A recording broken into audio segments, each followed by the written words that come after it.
are still strong.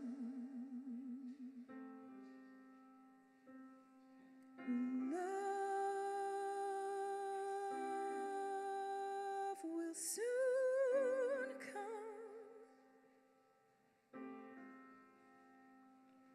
Just hold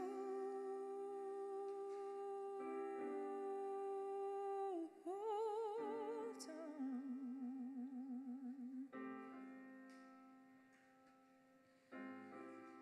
Oh, what have I done yet again? Have I not learned anything? I don't want to live in chaos. It's like a ride that I want to get off. It's so hard to hold on to who I am when I'm stumbling in the dark for a hand. I am so tired of battling with myself with no chance to win.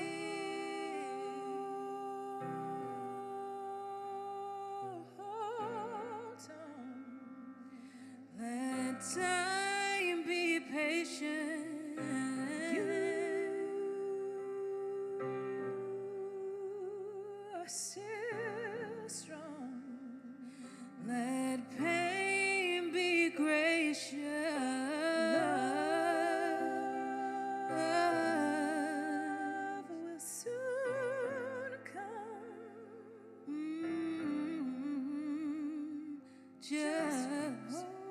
Just hold on. Just hold on.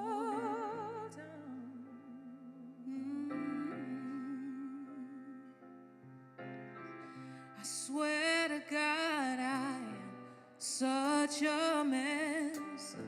The harder that I try, I regress. I'm my own worst enemy.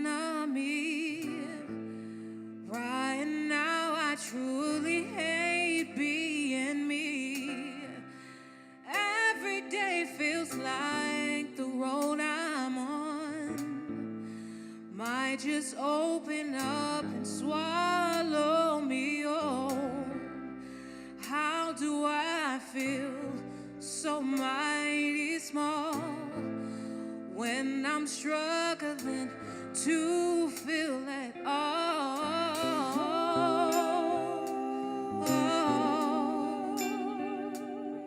Hold on. Let time be patient. You're still strong. Let pain be gracious.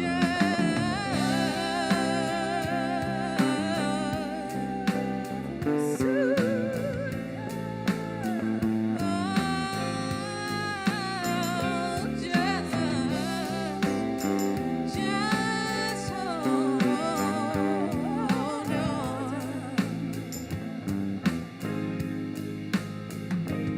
Sometimes loneliness is the only rest we get. And the emptiness actually lets us forget. Sometimes forgiveness is the easiest in secret.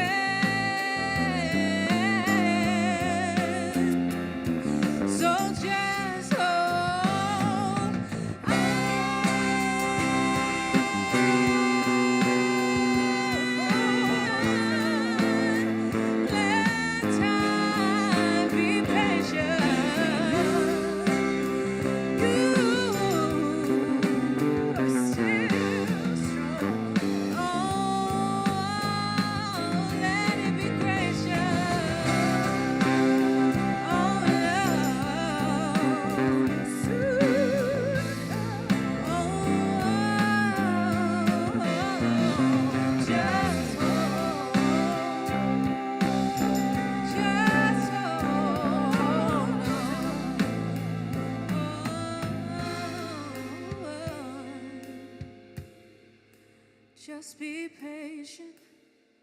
Just be patient. Hold on. Hold on.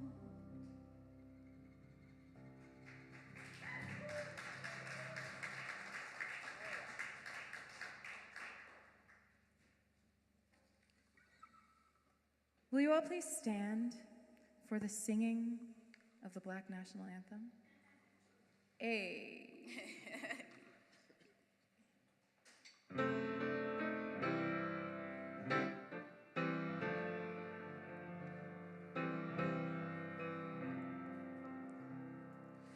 Lift every voice and sing till earth and heaven ring, ring with the harmonies of liberty.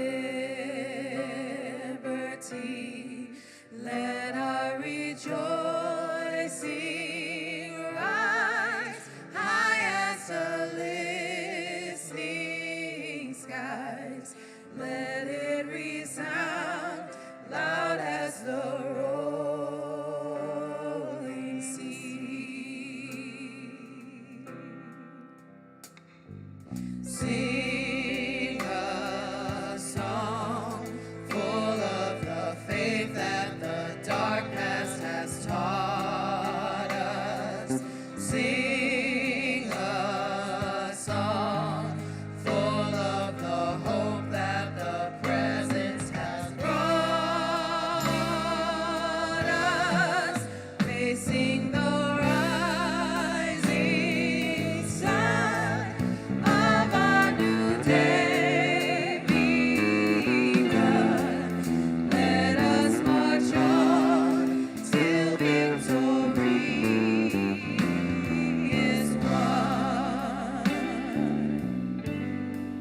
Stony the road we trod, bitter the chastening rod, felt in the days when hope unborn has died, yet with a steady beat have not our weary feet come to the place for which our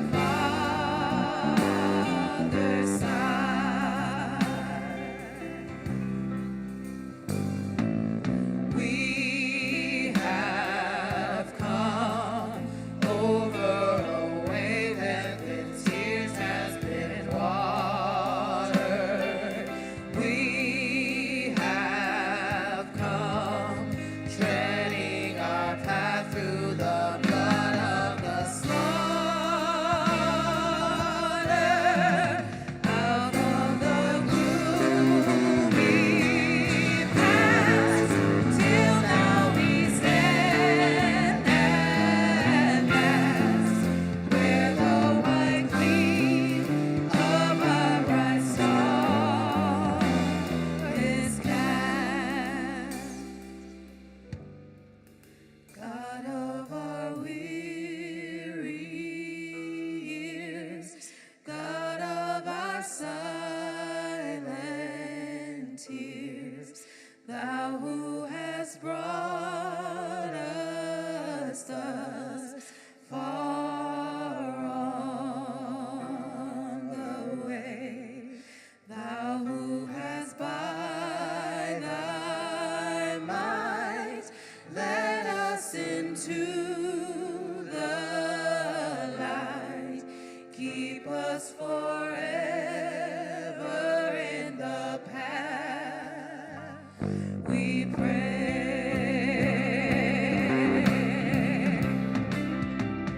Lest our feet stray from the places, our God, where we met Thee. Lest our hearts, drunk with the wine of the world, we forget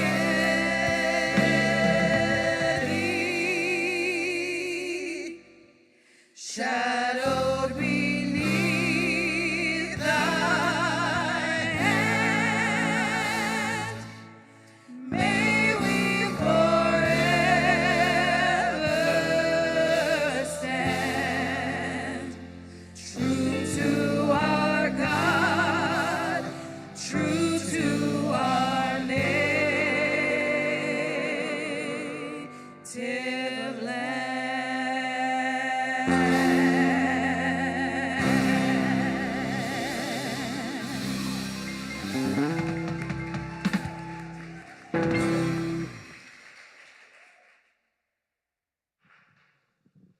Good morning, everyone. Please be seated.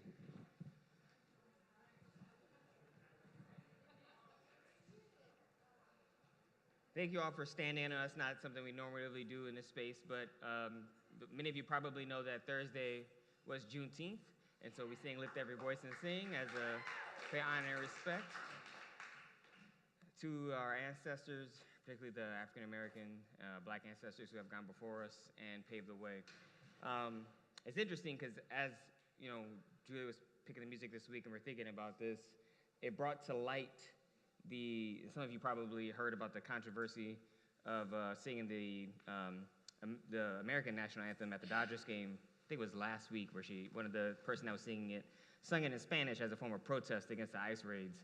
And it really, I think, crystallizes in so many ways how we have these songs that tie us to this place, into this land, into this country, and the complexity that comes up with even acknowledging and owning that, and the kind of the work that we all collectively have to do to make peace with who we are, and also what we need to do to continue to heal not only our inner selves, but our country, and particularly those indigenous communities that were here before all of us as well. But I digress. I could talk about all that stuff for a while. For those of you who don't know, my name is Reverend Dr. Christopher Carter. I'm the lead pastor of the LOFT. My pronouns are he and him. The LOFT is a progressive Christian community, and our purpose is to gather together and learn how we can best follow Jesus' spiritual path of radical compassion, both individually and collectively. We are unapologetically inclusive. Our worship style is conversation-oriented, and we preach theologies that promote the flourishing of all life. And with that in mind, we want and strive to create a space where all people can feel welcome, regardless of their race, regardless of their class, their religion, their sexual orientation, their belief or unbelief. We want people to feel as though they can have a space of belonging in this place. We also want you all to get to know each other, and for me to continue to remember all of your names, even though I've been here for years on years and years, and I still struggle to remember everybody's name. So I want to invite you to put a name tag on. We have a name tag that with a dry erase marker, so feel free to write your name and write your pronouns on there if you feel so moved, so people know how to refer to you in conversation. During June this month, we are celebrating Pride Month, and we are continuing that in our conversation set up today. For those of you who don't know, the Methodist Church started out as a group, basically a collection of small groups, right? A collection of folks who got together who wanted to continue to learn and discern how they might best follow Jesus' spiritual path of radical compassion, but to really grow together and grow closer to God, sanctification towards this process, what we call Christian perfection. For the members of our community, small groups are something that we've continued to cultivate and grow and discern, and they really are a core aspect of how we even do worship on Sunday, let alone how we gather throughout the rest of the month. And so we were delighted when we hired Everest a few years ago, that they decided to start a queer group that has continued to grow and flourish. And even as people have moved away, they've still stayed connected to us via email and other things like that. It's been a great thing.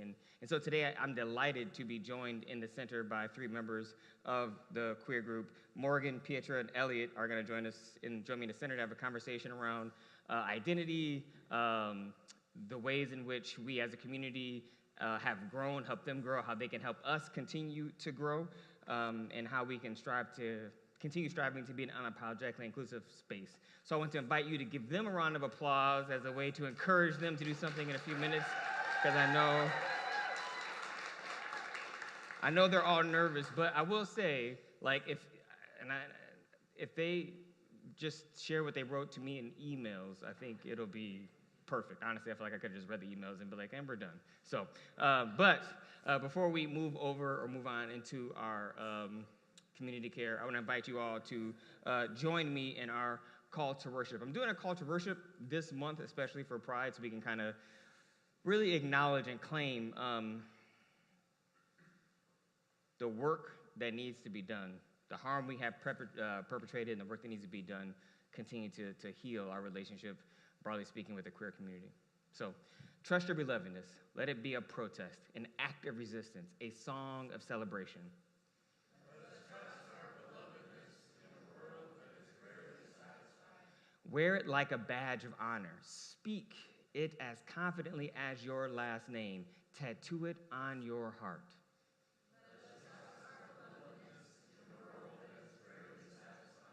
When outside forces chip away at your sense of self, when life asks you to hand over the keys, remember the water. Let us remember who we are and whose we are, when the world tries to pretend that we don't exist. Remember creation. Remember how it was good, so very good. Let that truth hum through your veins.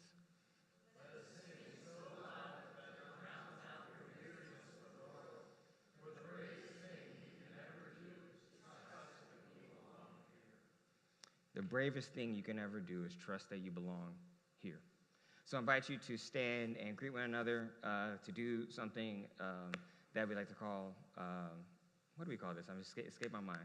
Community care. Bam! That's what we call it. Oh, God, it's going to be a long day. Anyway, all right. Luckily, I'm not preaching, just a conversation. So I invite you to stand and greet one another, get some coffee, say hello for a few minutes, and then we'll move on with worship this morning. Thank you.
salvation. So come take a look, give me the hook or the ovation. It's my world that I want to have a little pride in. My world, and it's not a place I have to hide in. Life's not worth a damn till you can say, hey world, I am what I am. I am what I am. I don't need praise, I don't need pity. I bang my own drum. Some think it's noise, I think it's pretty. And so what if I love each feather and each spangle? Why not try and see things from a different angle? Your life is a sham till you can shout out loud, I am what I am. I am what I am, and what I am needs no excuses. I deal my own deck, sometimes the ace, sometimes the deuces. There's one life and there's no return and no deposit. One life, so it's time to open up your closet. Life's not worth a damn till you can say, hey world, I am what I am.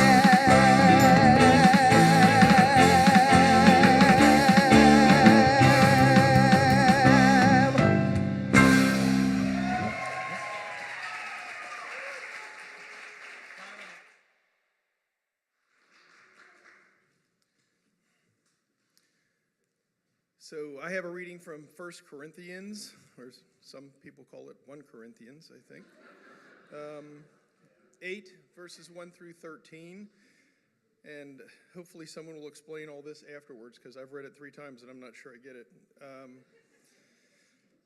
Now concerning meat that has been sacrificed to a false god, we know that we all have knowledge. Knowledge makes people arrogant, but love builds people up. If anyone thinks they know something, they don't know as much as they should know. But if someone loves God, then they are known by God. So concerning the actual food involved in these sacrifices to false gods, we know that a false god isn't anything in this world, and that there is no God except for the one God.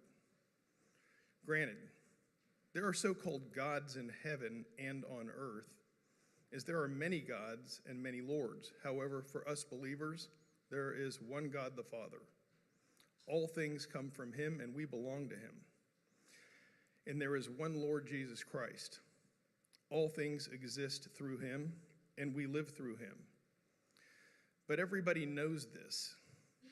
Some are eating this food as though it really is food sacrificed to a real idol, because they were used to idol worship until now. Their conscience is weak because it has been damaged.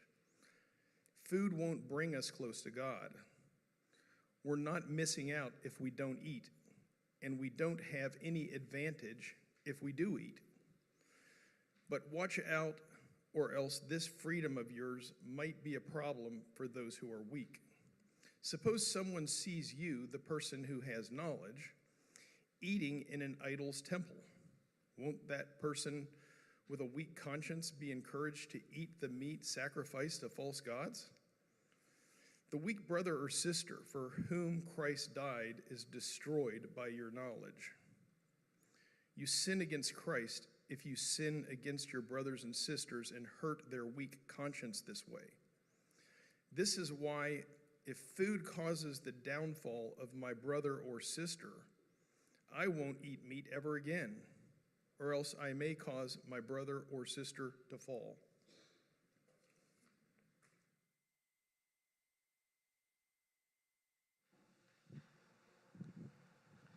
All right, I want to invite my special guests to please come forward. And again, I want you to please give them a round of applause as they come and get their seats.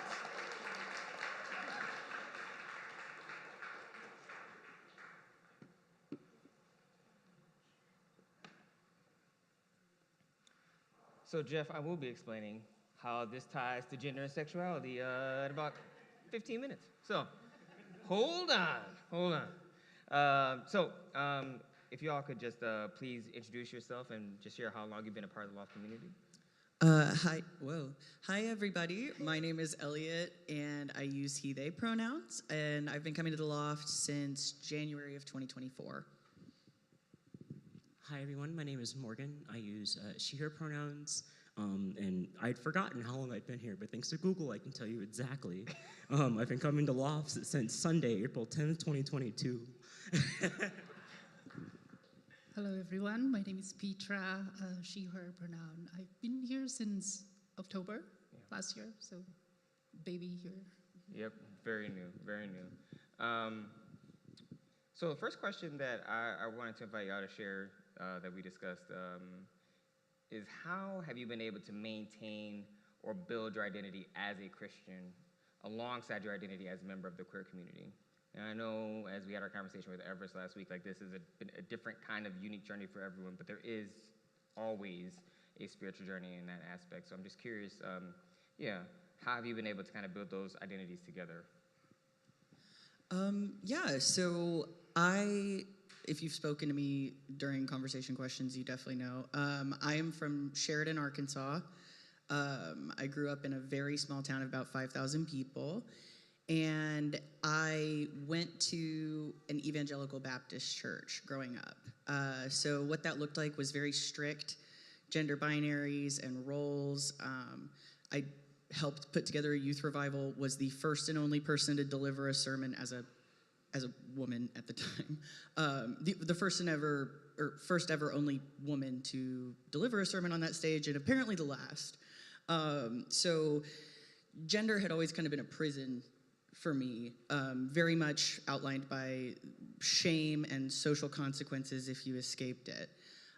So when I got out of Arkansas for law school and came to LA, I was lucky enough to, at first I kind of sprinted away from Christianity because I was like, this has only ever brought pain and suffering and shame for being who I am. And then I started doing drag when I got out of law school, and I realized, femininity has always kind of been a costume for me. What would it look like if I took it off? And that journey was very spiritual to me because it felt like getting down to the essence and taking off all of these layers of social stigma and all of these cages I had been put in. And then my parents begged me to go back to church, and then I decided, okay, I'm going to do it in the most rebellious way possible. Let me Google gay churches. And that was when I saw Everest's Sweet Face on the website and was like, this is a safe place for me. And when I finally got up the courage after driving here for 4 Sundays and sitting in the car and crying, I walked in the door and there was a trans flag on the wall, and I was like, I am safe here. So now it feels like faith is a freeing thing rather than something I'm tied down by. And I don't feel that same stigma or pressure or shame in this place, which has made it really special and a lot easier to treat faith the way that I originally understood it before it was kind of perverted by this, by these constructs. Awesome. Thank you so much. So I have been in the UMC for forever. My mom was going to a UMC in Atlanta, Georgia, and I basically, when I was old enough to leave the hospital, I was basically going with her to church. And that's basically been the path ever since. And I'm really grateful that I grew up in a predominantly black church, and almost entirely a black church in Atlanta that, felt very much like home. And I was grateful that the particular style of worship and teaching that this church had never really put me in a place where I felt like I didn't belong. which is really nice, but this is also before I transitioned.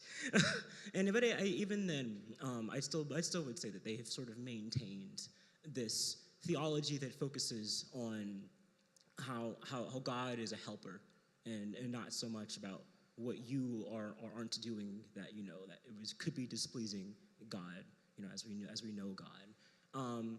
So when I went to college in Murfreesboro, Tennessee, which is a very conservative suburb of Nashville, it was a culture shock because I had not really experienced what I think this idea of what religion is in most places in America. This place where religion is a very narrow box where you are expected to look a certain way, to act a certain way, to be a certain way, and sort of comply with these norms that have been built up in these communities. And so when I came out as trans, and I realized that not only was I already not white like most people in these communities were, I was also trans, it really alienated me from focusing on my religion.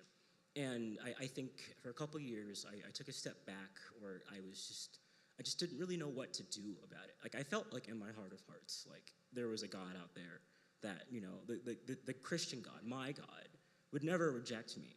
But it never really occurred to me that I could find a space like that in real life where that was the idea, right? And call it divine if you may, but when I was living in St. Louis, it was Easter, I hadn't gone to church in years. I was like, it's Easter Sunday, I should probably just, find a church. So I literally went to Google Maps, just putting United Methodist Church. And I ended up at this church in St. Louis that's part of the Reconciling Ministries Network. And that was my introduction to this network of churches that Westwood is also a part of, that have basically publicly had their congregation profess that, they are a part of this network of United Methodist churches that openly welcome LGBT plus people.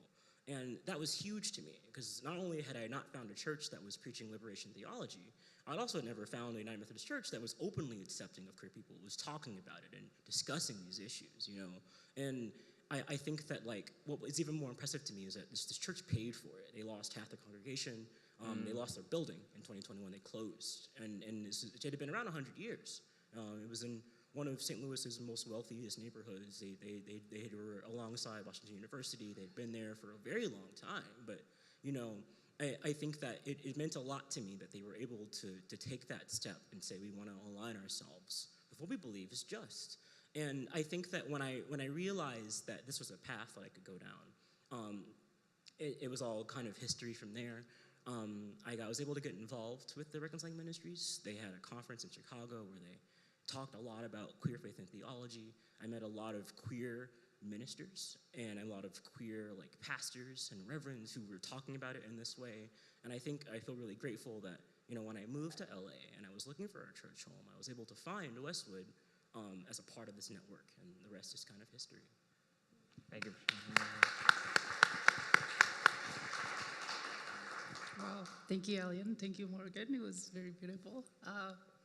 I think we all have similarities in that we grew up in a Christian background, and that was before we embraced our identity. With me, I grew up in also evangelical Christian back in Indonesia, and embracing my queerness has never been a question. Well, I've never allowed myself to really think about that. It's always been that's out of the question. You can't do that. You're condemned if you do that. My family will disown me. God will not love me. I'm going to hell. That's the kind of thinking that I had. So I've never really allowed myself to consider that. And then at some point in my life, it just became more and more overwhelming to me that I cannot ignore it, that I have to deal with it. And so with me, I'm okay, I'm gonna try to deal with this. But then for me, it's really hard to put God and my identity in one place, because I've always thought it's against they're against each other. So I did transition, and then I embraced myself, and then I kind of left the church. I left God, and I'm trying to find other spirituality or religion. But then faith has always been a big part of my life, and going to church has always been a big part of my life. And so I think through the experience that I have in life, through the things that I went through, I kind of sense that, like God still loved me. He's still calling me back to church. And so I ended up going to a church in Burbank, but it's not an affirming church. I love the church. I grew up there. I grew there, but I've never felt really like welcome there. I've never felt like I'm loved. I belong there. Like I've always just gone and like keep me to myself and then go back home. Like that's always the mode of going. And so also like I had to really change the way I understand about what it means about being a Christian. That, like it used to be about I have to become this, I have to do this or be like this to be a Christian. But then it changed because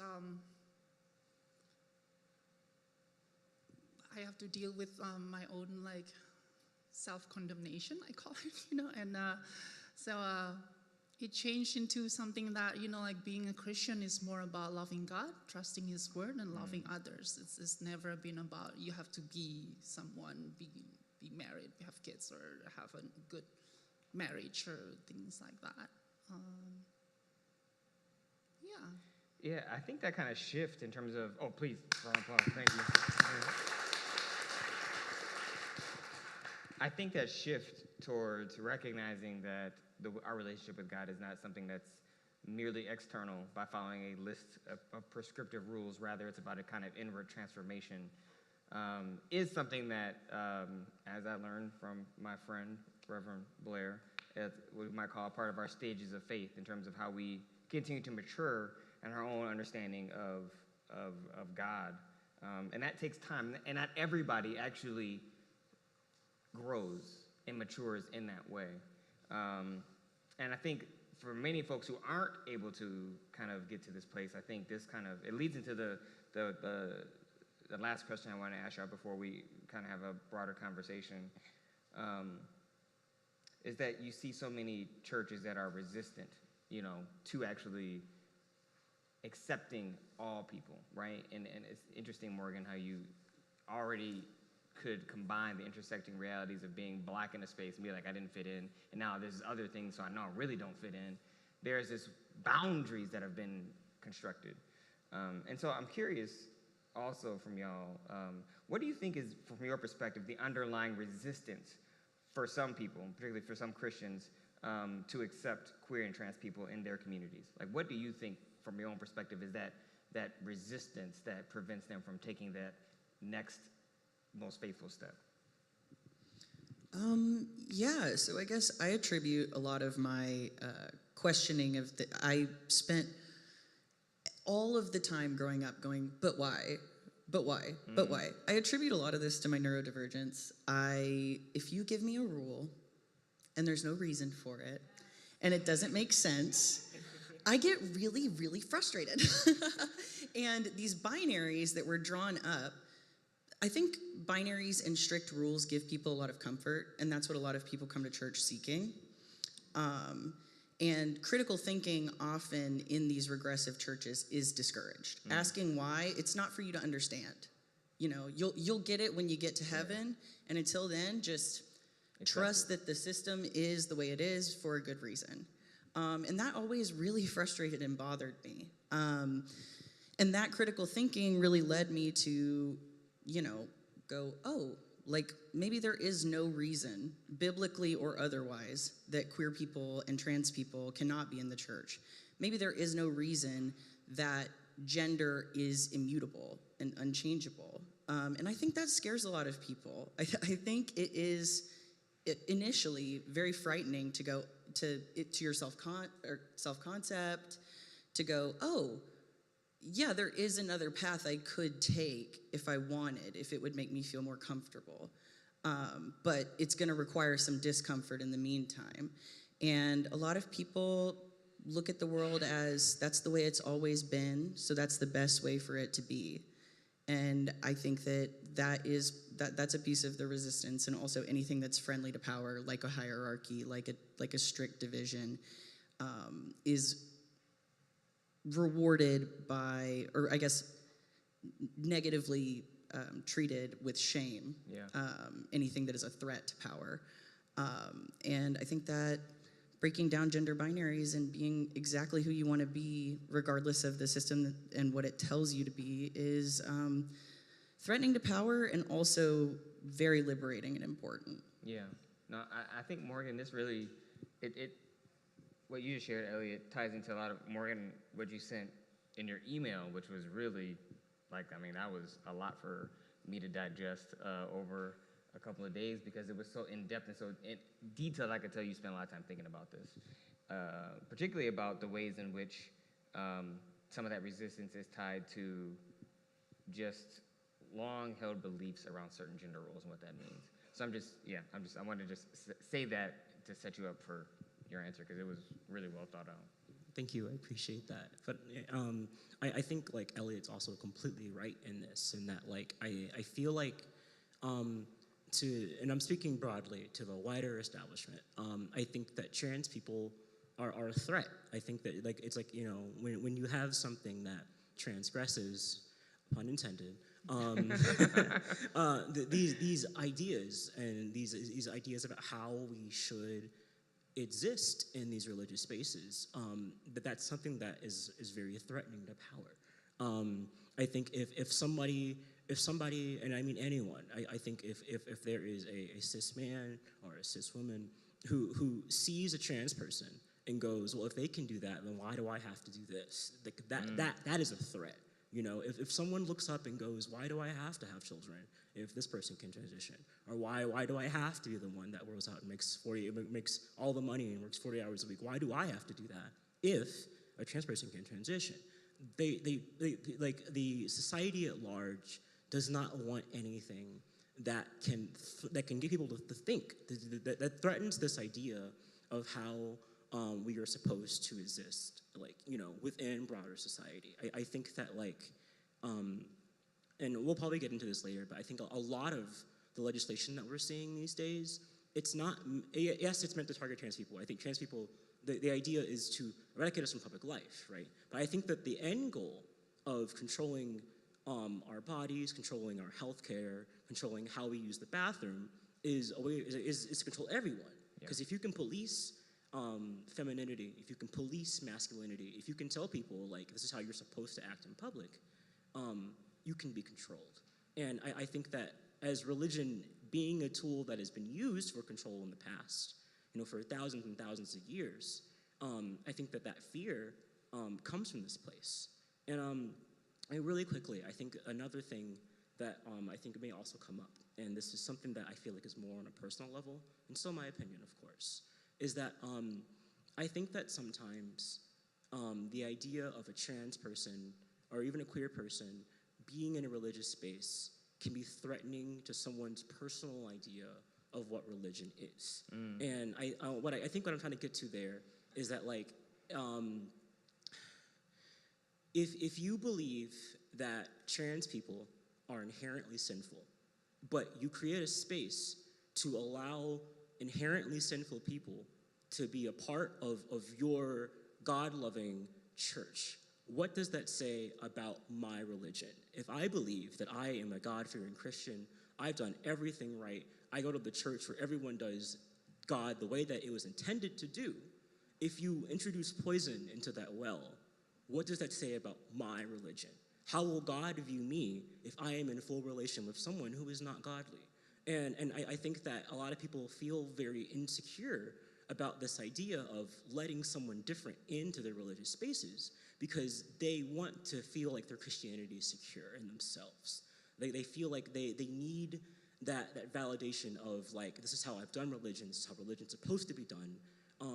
And if I am just a trans person, you know, enter that space and suddenly cause that to shift, then it makes them question, like, am I being a good Christian? Am I doing what I'm doing right? I become a threat to the way that they have practiced religion. And I think that's something that's been on my mind too. Thank you. Pietro. Yeah, Morgan puts it really eloquently. I think that's what I have in my mind, but I can't put into words. Yeah, but also I think like the way it's I think they just need to reread the Bible with the a lens of love, then a lens of this is what it's supposed to be. And I like to appropriate the story of Cornelius. Yeah. I don't know if you want to. Yeah, I So- mean, so the story of Cornelius, that we actually talked about that 2 weeks ago.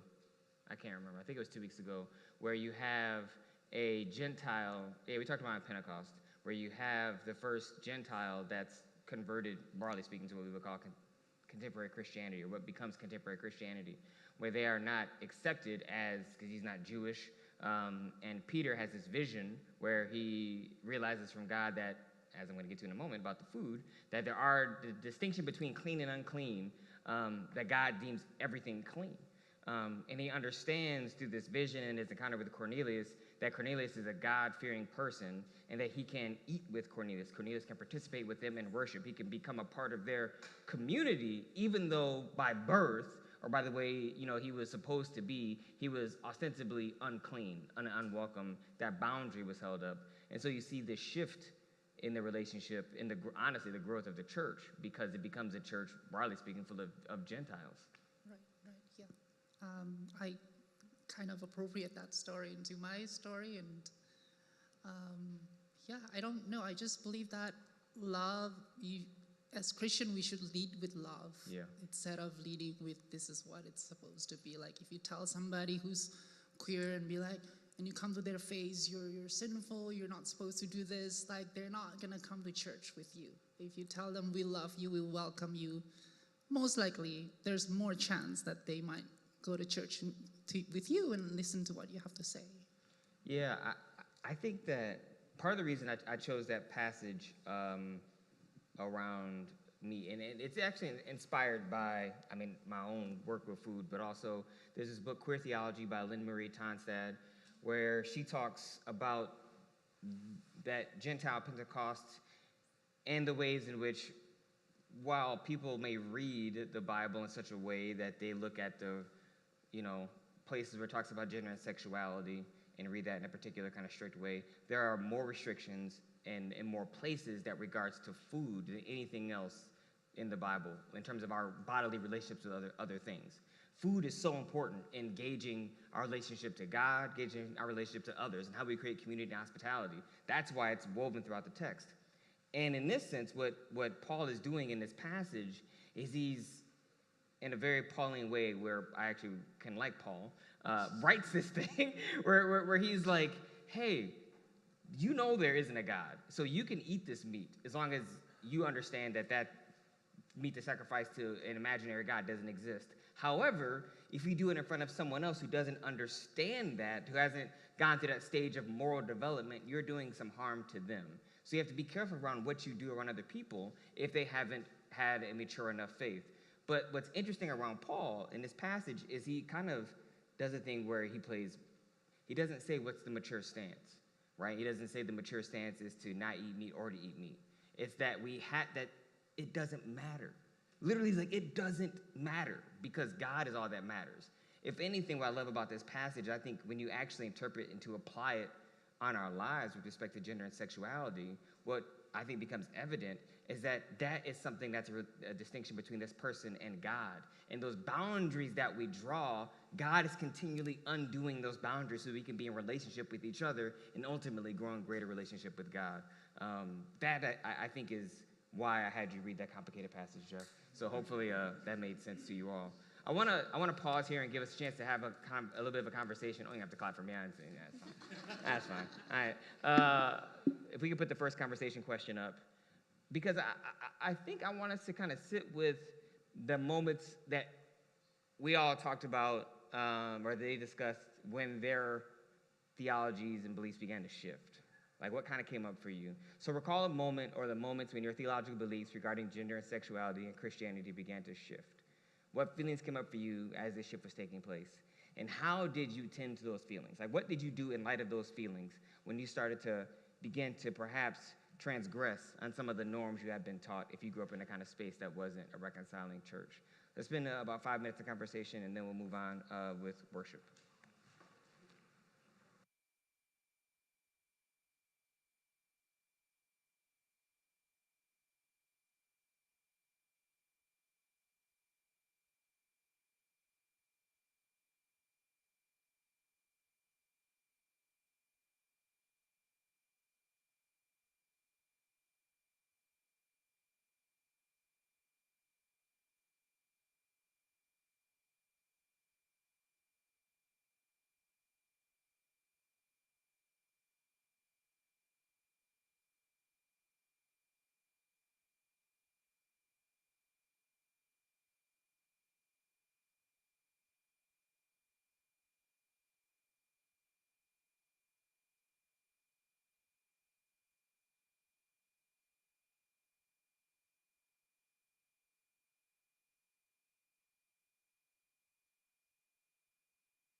So this is the time of our worship. We invite you to be in an attitude of prayer. We have 3 prayer stations around the space for you to use as it feels right for you. We have a kneeler over in the corner for you to kneel if that feels like an appropriate form of prayer for you right now. We have a candle lighting station if you would like to light a candle as a sign of intentional prayer. Or we have a wailing wall if you want to write down whatever's on your heart and fold it up under there. And know that those are lifted up throughout this week.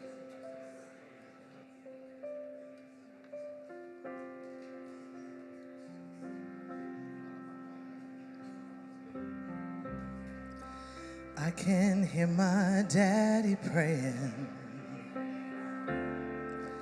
I can hear my mama singing. It's the only reason why I'm standing here.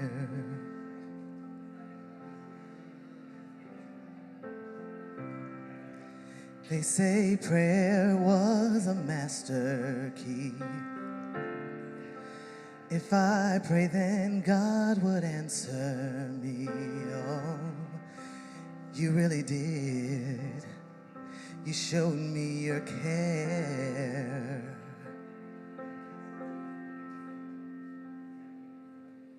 Every prayer today is a seed for tomorrow.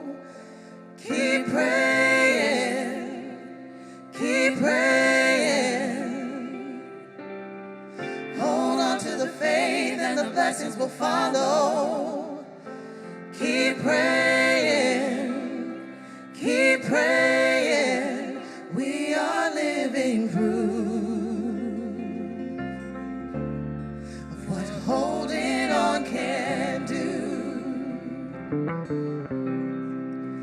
We are living proof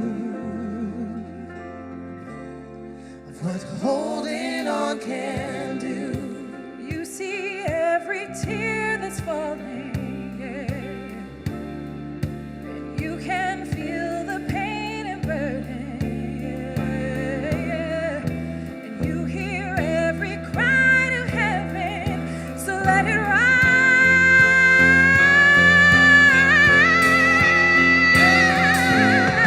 Every prayer today is a seed for tomorrow. Keep praying, keep praying. Hold on to the faith and the blessings will follow. Keep praying, keep praying. Every prayer today is a seed for tomorrow. Keep praying, just keep praying, keep praying, just keep praying. Hold on to the faith and the blessings will follow. Keep praying, keep praying. Let's all bow our heads together and have a moment of prayer.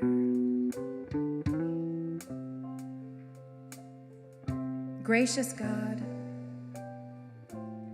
we come with joyful hearts for the gift of diversity and bodies of all colors, sizes, and genders. For the gift of love and the different ways in which we can love one another. For the gift of community and families that extend beyond biology. So today we pray, increase our joy, O Holy One. We come with broken hearts for a society that makes tiny boxes and wants all of us to fit in them.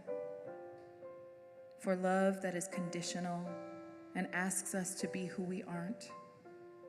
For relatives who reject us and friends who forget us when we need them most. So today we pray, deliver us from evil, O Holy One.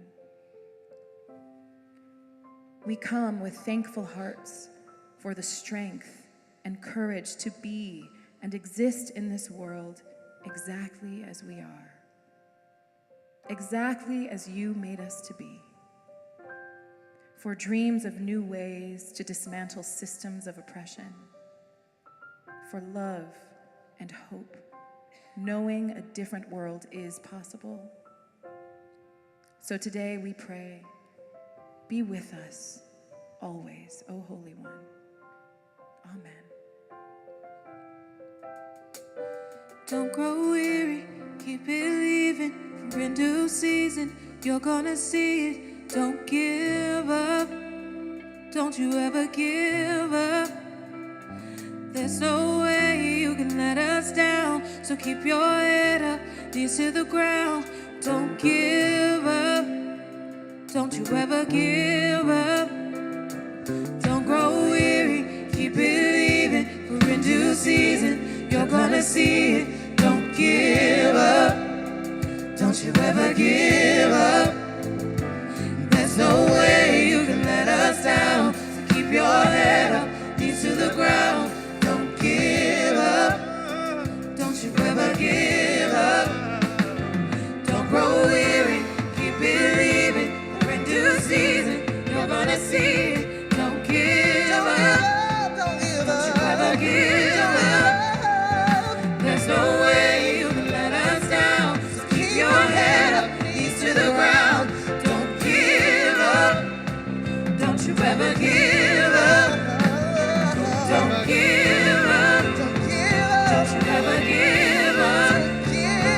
Don't give up, don't you ever give up. Don't give up, don't you ever give up. Don't give up, don't you ever give up.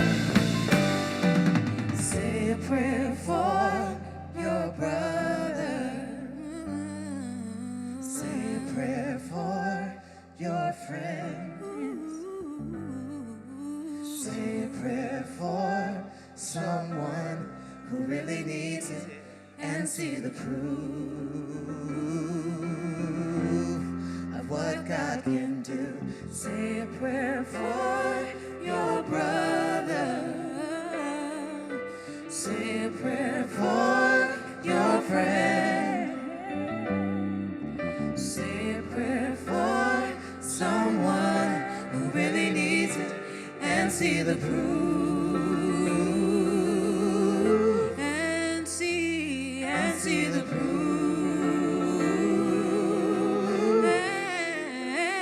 And see the proof.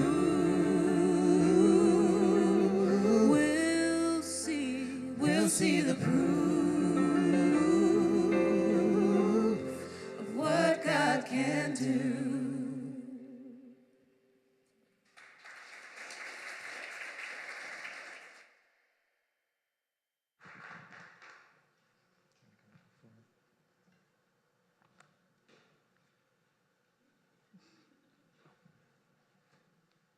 So I don't want to surprise anyone or shock anyone, but obviously we are not a perfect community here at Westwood or in the Loft, and so I know there are places and opportunities for us to grow and deepen, to continue to mature as we learn about how we can best be in relationship with all people, but particularly the queer community in this month. And so I think that the last question I would like us to answer before we kind of give our final conversation question and wrap up with worship is, when you think about the future of our community at Westwood, where do you think our next growing edges are with respect to the queer community? Like, what do you think are the things that you could see us, I'll just leave it there. Where are some of our next growing edges from your own perspective? So I think that one, I hate to say it, don't want to bring down the mood. I think a day is coming where you're going to have to actually really step up and put yourself politically in the line of fire to protect trans people. I didn't think it'd get scarier and scarier to walk out of my house and be afraid of being clocked, which is a historically trans term meaning for somebody to realize you are trans. And more every day, I find myself analyzing the looks of people on the street at me and trying to determine if, in seeing, again, what we talked about as a perceived threat, I will be met with violence. And I think that that's something, especially my trans sisters and Black trans women in particular, face every single day. And I think that challenge yourself. You might have to put it on the line for us. Additionally, I would say, take that discomfort that you might feel at the concept of transness and maybe examine your own relationship to gender. I'm not trying to trans you, don't worry, I'm not trying to convert. But, examine the ways in which you embody typical masculinity or typical femininity, or maybe things that you've prevented yourself from doing because you've been told you're not supposed to, based on your own gender, regardless of if you're cisgender or trans. Ultimately, it is so liberating to actually ask those questions of yourself, and would help you understand us better. You are a man, or you are a woman, or you are non-binary because you are, and in your soul. And asking the same questions of yourself and coming to the conclusion that you're not trans, or if you are, come say hi, is just a really good way to understand us, I think. So that's my recommendation. Thank you, Elliot. I think Elliot nailed it. I think that as a space that celebrates diversity in all of God's creation, I think that the best thing that we can do as a community is continue to celebrate diversity within our congregation, within our community, and within each other, and within ourselves. I think that, as Elliot said, we live in a world that is, quite frankly, obsessed with policing our identities, policing our boundaries, policing who we are, policing what we can and can't do in public, policing how we can exist in public.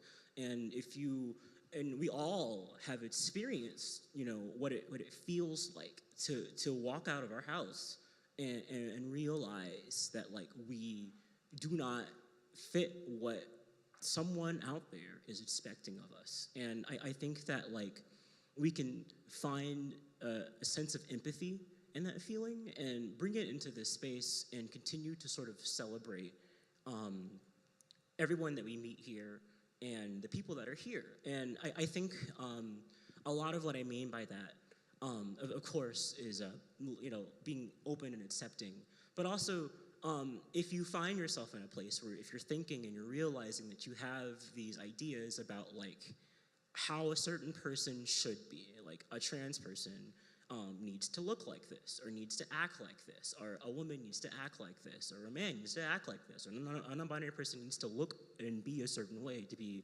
actually non-binary. If you feel these thoughts coming up when you are looking at someone, when you are talking with someone, when you find yourself sitting at a table with someone who may make you a little uncomfortable, I think that those feelings are normal. I think those feelings are healthy. I've certainly felt that way. And I think that, as a part of my own journey, both as a Christian and in this space, it's learning that, hey, that feeling is okay. I am unlearning the colonization, all of the internalized racism, all the internalized, misogyny, all of these things that society has taught me to question about people. I am unlearning that. And I think that something that we can do to welcome more people into this space and to be more accepting of how we are wonderful individuals, unique and loved by God, is to unlearn this idea that we have to police how people show up in public, and to be fully accepting of how people show up in the LOFT and in the sanctuary and at Westwood United Methodist Church. Thank you. Yeah, I agree with Elliot and Morgan. But also, I'm very grateful for the love in the space and the message that we get coming here, that everybody is welcome. We get the queer LGBTQ flag and the trans flag. And when I step into the space, I feel like I'm welcomed. I belong here. I don't need to hide my identity, but and I think as a community, we can also grow more by reaching out to more queer events and spaces, reaching out to more queer people out there. Because what I realized is that, I think 3 weeks ago when we walked as a church at the pride event. I didn't know what to expect. I thought people would be like, boo, Christians, get out of here, you know. But then people were cheering for us, and they were actually happy to see, oh, there's a church that welcomes queer people, that they love us, that we can come there if we want to. And I'm like, hey, you know, like I think like 99% of the people here probably grew up in a church. And at some point in their life, they're like, they get ostracized, they get rejected from the church. And so they don't go to church anymore, but there's a longingness in them that I want to find a space that I'm welcome at. And so like, I think that as a group, I think queer people is, it's a large group of people that can be ministered to, that can be taken to. Yeah, no, thank you so much. I think that I know, and I've said this multiple times throughout this month, but I try to remind myself of the ways in which I know I have grown being a part of this community and developing relationships and having real deep and profound conversations with everybody in here. And I am excited for our future and recognizing that, as you said, Elliot, like we are in a very particular political time in our country, that it requires us to both be a balm, as I said in the email to y'all, to the soul for so many of us who are really on the front lines and suffering, and at the same time recognizing that what that looks like may be different for different people. If people need to be here and be held in compassionate care because that's what they need, we should be able to do that. And if people need us to be out protecting them and putting ourselves on the line, then we should be able to do that as well. And just unlearning, you know, continuing to unlearn some of those internalized things that are just so critical. I want to invite you all as we to think through this last conversation question before we wrap up. So we could just put that up on the slides. And I'm sorry, as you noticed, something's going on with our screens. We're probably try to get it fixed this week, where that's blinking in and out. But how, if at all, has worshiping in a queer forming community impacted you, and how has it informed your faith? Maybe some of you grew up in a community that was queer affirming. I know I did not. My community was more like, you know, the military of the 90s, don't ask, don't tell. We all knew the choir director who played piano was gay man, like, but no one just like talked about it in church. We just talked about it outside of church. And so I think coming to a place where it can be a part of the discourse, where you don't have to actually, where everybody can be welcome for who they are, has changed the vocabulary I use. And so when I go back home to Michigan and I almost forget, and I start talking like how I normally talk and realizing how unsettling it is, you know, because it has become so normalized for me. But I'm curious for y'all. Spend the next few minutes, 5 minutes, thinking about this question, and then we'll wrap up with worship and announcements. Please give our esteemed guests another round of applause.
When the pain in our heart starts a fire, and the flames of the hate rise up higher, let's remember the love we desire won't be sated with blood. Let there be peace, peace, please. Let there be peace, let there be peace, peace, please. Let there be peace.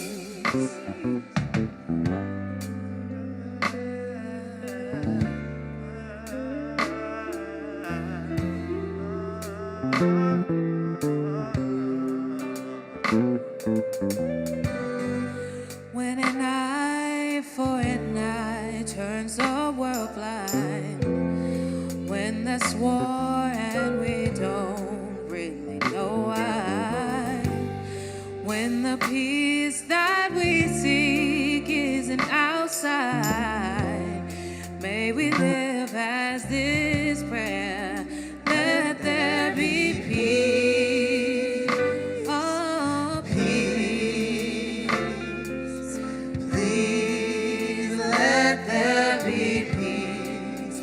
Let there be peace. Peace. Please let there be peace. Where there's suffering, oh Lord, let us be instruments of peace. Let us be peace. One life, one love to be, one humanity, no more enemies. Let there be peace,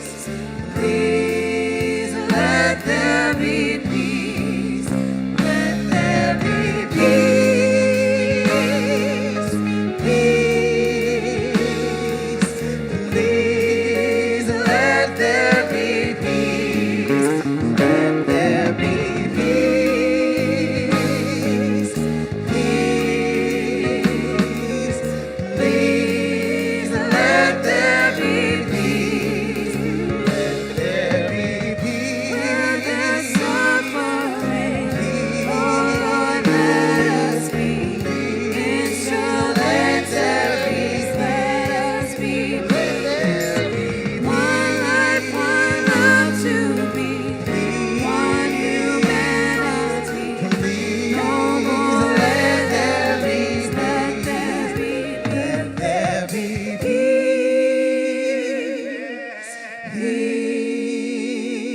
peace, please. Let there be peace.